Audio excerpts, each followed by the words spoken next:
सड़क के किनारे कोई वाहन खड़ा नहीं होगा। सड़क स्टंट करने की जगह नहीं है। हर एक माफिया की कमर तोड़ डालिए। अवैध स्टैंड तो हम हर हाल में हटा दें। किसी भी सड़क पर, वह हाईवे हो, स्टेट हाईवे हो, एक्सप्रेसवे हो, जिला मार्ग हो, नगरीय चौराहा हो या कोई भी अन्य स्थल हो, अवैध bus stand, taxi stand, three wheeler stand, rickshaw stand या कोई भी इस प्रकार की अवैध गतिविधि नहीं चलनी चाहिए। अगले 24 घंटे के अंदर अवैध स्टैंड तो हम हर हाल में हटा दें। माफिया प्रवृत्ति के किसी भी व्यक्ति को किसी भी ठेका पट्टे के साथ मत जुड़ने दीजिए। एक भी माफिया जुड़ेगा, उसका पूरा गैंग फिर वहां पर अनैतिक और अवैध गतिविधियों का अड्डा बना देगा। हर एक माफिया की कमर तोड़ डालिए। कोई भी अवैध और अनैतिक गतिविधि उसको मत संचालित करने दीजिए। उसकी आर्थिक स्थिति अगर मजबूत होगी तो आपका जीना हराम कर देगा। उसकी आर्थिक गतिविधि को पूरी तरह ब्लॉक कर देना। और ये जितने भी अवैध स्टैंड चल रहे हैं, डग्गा मार बसें चल रही हैं, ओवर लोडिंग के कार्य चल रहा है, इसमें माफिया ग्रुप अभी भी हावी है। इसको रोकना, हर एक हाल में रोकना। सड़क के किनारे कोई वाहन खड़ा नहीं होगा।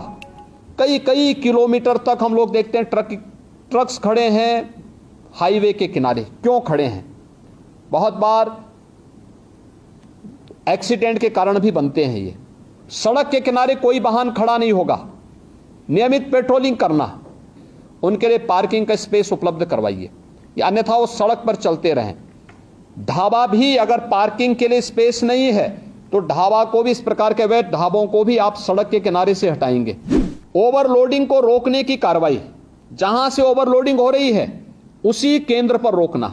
ऐसा नहीं कि आप सड़क पे लेके आ रहे हैं और सड़क पर लेकर आने के बाद फिर सड़क पर अवैध रूप से जाम लग रहा है, लंबा जाम में लोगों को फंसना पड़ रहा है कि 5 टन की क्षमता है तो उसमें 15 टन नहीं जाएगा या 10 टन नहीं जाएगा। सड़कें खराब होती हैं और फिर उसके बाद जहां मर्जी आती है वहां वो अपना ट्रक और अपना वाहन खड़ा करके शेष अन्य लोगों के भी आना जाने को पूरी तरह बाधित करते हैं। सड़क स्टंट करने की जगह नहीं है। ओवर ब्रिजेज या फ्लाईओवर के ऊपर जो स्टंट होते हैं, जो युवा स्टंट कर रहे हैं अपने बाइक से, हर हाल में इसको रोकना। बाइक से चल रहे हैं तो हेलमेट अनिवार्य करने की आवश्यकता है, बताने की आवश्यकता। 1 सप्ताह अवेयरनेस के कार्यक्रम चलाइए। पहले अवेयरनेस और फिर अगर अवेयरनेस के बाद आपको लगता है कि अब हमें इन्फोर्समेंट की आवश्यकता होती है तो उसके बाद फिर हमें इस कार्यक्रम को उसके बाद फिर आगे बढ़ाना चाहिए। आरटीओ के कार्यालय दलालों से मुक्त हो कि जो वह ड्राइविंग लाइसेंस देते हैं हम ऑनलाइन तो दें, लेकिन इस बात को सुनिश्चित करें कि ट्रैक पर भी हम उनकी एक बार देखें कि वह इस योग्य है कि नहीं है कि हम उसे ड्राइविंग लाइसेंस दे सकें। अन्यथा खैरात के भाव बांटने की वो बंद करिए और आरटीओ के कार्यालय दलालों से मुक्त हो। किसी भी प्रकार की दलाली की गतिविधि वहां न चले। स्पीड ब्रेकर बनते हैं सड़कों पर, एक कमर तोड़ू न बनाए। एक टेबल टॉप स्पीड ब्रेकर बने। अगर कोई बीमार व्यक्ति है उसको भी परेशानी नहीं होगी, लेकिन साथ साथ हम अगर मार्किंग करते हैं वहां पर तो स्पीड अपने आप लिमिट हो जाती है।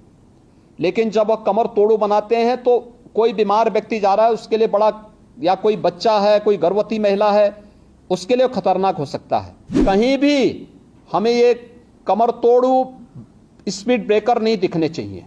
इनको हटा दीजिए, जितनी जल्दी हटाइए उसको।